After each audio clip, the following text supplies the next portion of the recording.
ಹಾ ತಮ್ಮ, ಯಾರು ಮಾತಾಡೋದು? ದಿಲೀಪ್ ಮಿತ್ರ ಅಂತ ಹೇಳಿ ರಾಜಕೀಯದ ಮಾತಾಡೋ ಸರ್. ಈಗ ಹುಡುಗರಿದೆ ಎಲ್ಲರೂ. ಹಾ, ಎಲ್ಲಿ? ಇಲ್ಲಿ ಕುವೈಟ್ ಸರ್.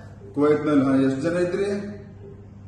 ಸರ್ ನಾವು 45 ಜನ ಸರ್ ಲಿಸ್ಟ್ ಹಾಕಿ ಸರ್ ಅಮ್ಮ ಸರ್ ಅವರಿಗೆ. ಹಾ ಹಾ ಹಾ ಸರ್. ಈಗೇನು ಅಲ್ಲೇ ನನಗನ್ಸಿದ ಮಟ್ಟಿಗೆ ಯುದ್ಧ ಅಂತೂ ಸ್ವಲ್ಪ ನಡೆದಿದೆ. ಹೌದು ಬಟ್ ನಿಮ್ಗೆಲ್ಲ ರಕ್ಷಣೆ ಮಾಡ್ಲಿಕ್ಕೆಲ್ಲ ಭಾರತ ಸರ್ಕಾರ ಅಲ್ಲೆಲ್ಲ ಸಾಕಷ್ಟು ಅಲ್ಲಿ ಸರ್ಕಾರ ಸಾಕಷ್ಟು ಪ್ರಯತ್ನ ಮಾಡ್ತಾ ಇದೆ. ಹೌದು ಸರ್. ಹೌದು. ಈಗ ಮತ್ತೆ ನಿಮ್ದೇನದ ಬೇಡಿಕೆ ಈಗ? ಸರ್ ನಮ್ಗೇನ್ರಿ ಅದು ಬೀಳ್ತಾವ ಸರ್. ಅದಕ್ಕೆ ನಮ್ಗೆ ಅನ್ಸ್ಕೊಂಡ್ರೆ ಸರ್ ಮನ್ನೊಬ್ರು ಇಲ್ಲೇ ಕಮಿಟಿದವ್ರು ಎಕ್ಸ್ಪೈರ್ ಆಗ್ಯಾರ. ಈಗ ಮತ್ತೀಗ ಅನೇಕ ಇದು ಮಿಡ್ಲ್ ಈಸ್ಟ್ಲಿಂದು ಹೌದು ಸರ್. ಸಾಕಷ್ಟು ಜನರಿಗೆ ಈಗಾಗಲೇ ನಮ್ಮ ಭಾರತ ಸರ್ಕಾರ, ಮೋದಿ ಸರ್ಕಾರ ಭಾರತಕ್ಕೆ ಕರ್ಕೊಂಡು ಬಂದದ. ನೀವೆಲ್ಲ ಪ್ರಯತ್ನ ಮಾಡಿದ್ದಾರೆ? ಅವಾಗ